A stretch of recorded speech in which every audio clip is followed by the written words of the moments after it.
ঈদুল আজহা উপলক্ষে প্রস্তুত সারা দেশের ঈদগাহ। এসব ময়দানে জামাতে একযোগে নামাজ আদায় করবেন কোটি কোটি মুসল্লি। চট্টগ্রামে ঈদের প্রথম জামাত সকাল 7:30টায় জমিয়তুল ফালা ঈদগাহ ময়দানে। এজন্য পুরোপুরি প্রস্তুত এই ঈদগাহ ময়দান। মুসল্লিদের নামাজের সুবিধার্থে পর্যাপ্ত ফ্যান আর সামিয়ানার ব্যবস্থা রাখা হয়েছে। নিরাপত্তায় থাকছে সিসিটিভি সহ আইন শৃঙ্খলা বাহিনীর সদস্যরা। রাজশাহীর হযরত শাহ মখদুম কেন্দ্রীয় ঈদগাহ মাঠে সকাল 7:30টায় অনুষ্ঠিত হবে ঈদের প্রধান জামাত। বৃষ্টি হলে বিকল্প ব্যবস্থায় শাহ মখদুম দরগা মসজিদে হবে জামাত। এছাড়া নগরীর সাহেব বাজার 0 পয়েন্টে সকাল 8টায়, টিকাপাড়া ঈদগাহে সকাল 7টায় ও 8টায় হবে ঈদ জামাত। সেখানে মুসল্লিরা নামাজ পড়বেন। আমরা এখন যেখানে দাঁড়িয়েছি এটি কেন্দ্রীয় ঈদগাহ রাজশাহী বিভাগের।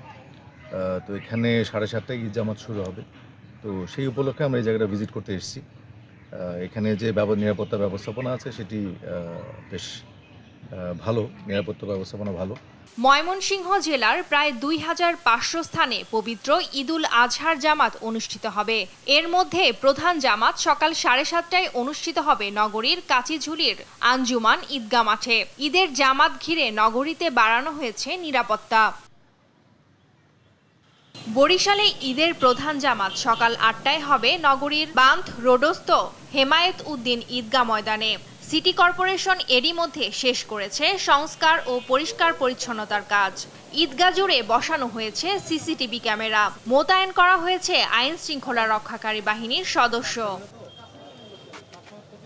রংপুর নগরীর কালেক্টরেট ঈদগাহ ময়দানে হবে ঈদের প্রধান জামাত।